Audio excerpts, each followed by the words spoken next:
Okay, so we're going to talk about probability notes real quick. I made these up and just so we could talk about the different things that we're seeing and what we see you struggling with. And so this is talking about listing the different combinations. Okay, so on this page, I have a couple of different things. I have 3 shirts, one with dots, one with striped, and one with hearts. And then I have a blue pair of pants and a purple pair of pants. I have a flower hat and a China Spring hat. So I have 3 different combinations here. I have two different options here, 2 different options here. So if I were to list all of my possible combinations, I would start with a list, and I would say dots, blue, flower, because I have to have one of each piece, right? So I have to have a shirt, I have to have pants, and I have to have a hat. So then I would say dots, blue, China Spring. Okay, and then we would say, next would be our dots, purple, flower, dots, purple, China Spring. And that would be all of my dots combinations that I could have.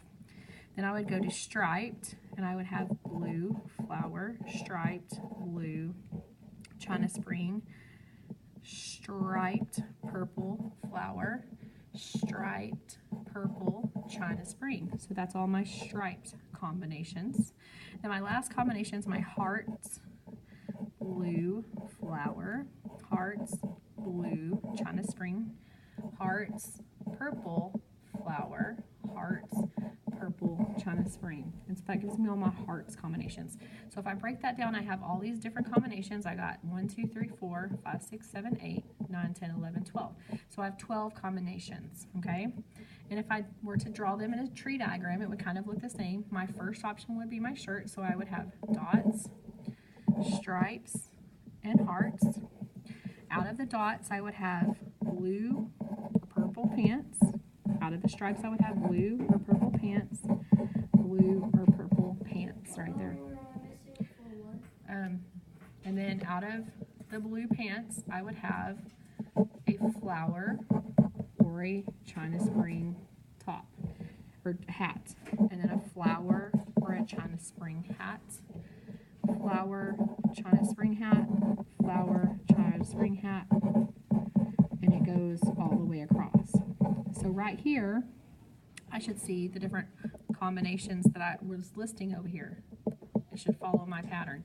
So 1, 2, 3, 4, 5, 6, 7, 8, 9, 10, 11, 12. So I should have 12 different combinations. Okay, so this is the list version. This is the tree diagram version. And up here, I could find just how many I would have by saying, okay, I have 3 in this combination, so 3.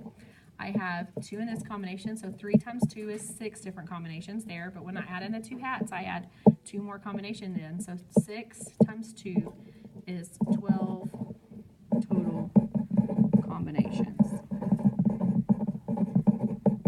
Okay? Okay. So looking at that, okay, I'm going to look right here. So I have some questions right here, and let me push this up a little bit because it's pretty tight. It may not work either. That's not a good idea. So,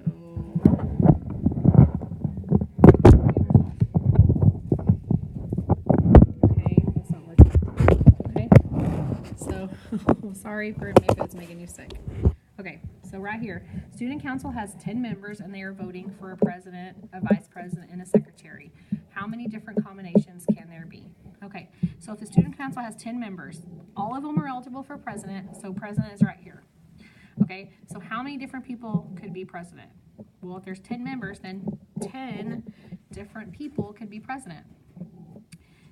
If we go to vice president, okay, somebody got the president job, so we would move to vice president, so we would have 1 less person here. So for vice president, we would have 9 different options. And then for secretary, go next door and ask. We would have 1 more because there's 2 taken away here because 1 got the president job, a second got the vice president job. So 8 different people got the secretary job. Okay, so these are our amount of options in each position. When we're looking for total different combinations, we multiply those. So we say 10 times 9, which is 90. 90 times 8 equals 720.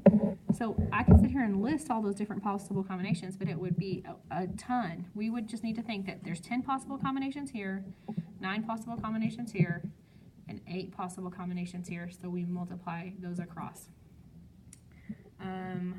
Okay, the last thing we need to talk about before anything, and then is 4-digit codes. When I have a digit, or if I say it's a 1 digit, it's going to be 0 through 9. So 0 through 9 is a single digit. Those are all of my options for a single digit. Okay, here they are. 1, 2, 3, 4, 5, 6, 7, 8, 9, 10. That means 10 different options for a single digit. Sorry, y'all couldn't see that. Okay, 10 different options for a single digit. We have all of those different things. So if I'm looking at a 4-digit code, so here's my 4-digit code. How many combinations can a 4-digit different code have with repetition?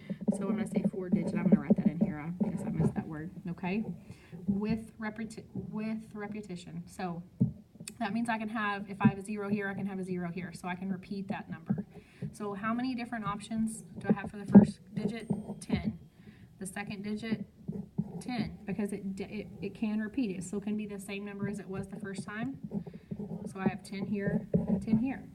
So I have 10 combinations here, 10 combinations, 10 combinations, 10 combinations, or 10 different ways I could go.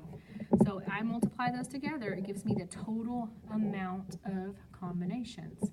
So 10 times 10 is 100. 100 times 10 is 1,000. And 1,000 times 10 is 10,000. Okay, so I have 10,000 different combinations for a 4-digit code if I can repeat my same numbers. But if it doesn't repeat, it changes it a little bit, okay? So no repetition means I start out with those 10 digits. I can still have 0 through 9, okay? But then my next one, if I can't repeat, like say if I were to pick 1 here, I can't repeat 1. So it would go down to 9, and then it would go down 1 more because I couldn't repeat either one of these numbers, and it would go down 1 more here, and I would multiply these across. So 10 times 9 is 90. 90 times 8 is 720, and then 720 times 7 is 5,040. So 5,040 different 4-digit codes without repetition. Without repetition. It cut it quite a bit, going from 10,000 to just a little over 5,000 combinations when we can't repeat that digit. So that's going to show you without repetition. This should clear up a lot of the questions we're having on the gallery walk stuff. If you have some more questions, you can ask or let us know if you need something else. But this should help you on these a little bit more. So think about what's happening, what's your different combination, what are your options.